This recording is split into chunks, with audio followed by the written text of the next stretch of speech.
तहसीलदार कार्यालयात आत्महत्या केलेल्या एसटीए कर्मचारी रुद्रेश यरगणवर यांच्या आत्महत्या प्रकरणासंदर्भात नवीन माहिती समोर आली आहे.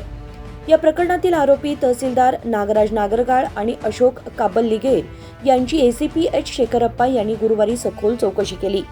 काही दिवसांपूर्वी बेळगाव तहसीलदार कार्यालयात एसडीए कर्मचारी रुद्रेश यरगणवर यांनी आत्महत्या केली होती. या प्रकरणाला मोठं वळण मिळालंय, कारण खडेबाजार डीएसपीला आलेल्या अनामिक पत्रात म्हटलं आहे की ही आत्महत्या नसून हत्या आहे. या पत्रात नमूद करण्यात आलंय की रुद्रेश यरगणवर यांच्या हत्येसाठी तहसीलदारांचा जीप चालक जबाबदार आहे.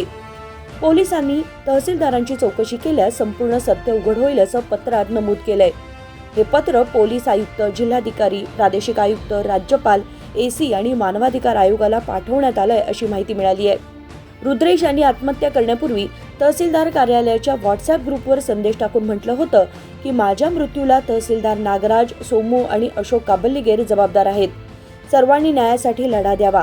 या संदेशाच्या आधारे खडेबाजार एसीपी शेखरप्पा यांनी चौकशी केली. तहसीलदार नागराज यांनी व्हॉट्सअप मेसेज का डिलीट केला? रुद्रेश यांनी आत्महत्या करण्याची सूचना दिल्यानंतरही त्यांना समजावून का सांगण्यात आलं नाही? अशा प्रकारचे अनेक प्रश्न आरोपी तहसीलदारांना विचारण्यात आलेत. ग्रामसहाय्यक तहसीलदारांचे वाहन चालक होऊ शकतात का? बेळगाव तालुक्यातील बडाल अंकलगी गावात ग्रामसेवक म्हणून काम करणारा बेळगाव तहसीलदारांचा वाहन चालक याच्याबाबत प्रश्न निर्माण झालाय.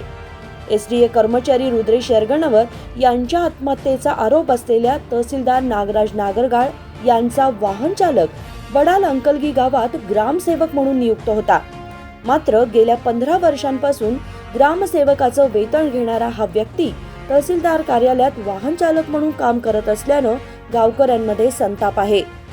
रुद्रेश यरगणवर यांनी आत्महत्या केली नाही, तर त्यांची हत्या झाली असून तहसीलदारांचा वाहन चालक यामागे कारणीभूत असल्याचं अनामिक पत्रात नमूद झालंय.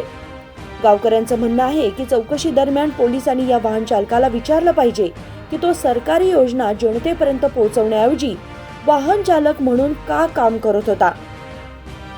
विनोद कोलकार, KMM मराठी, बेळगाव.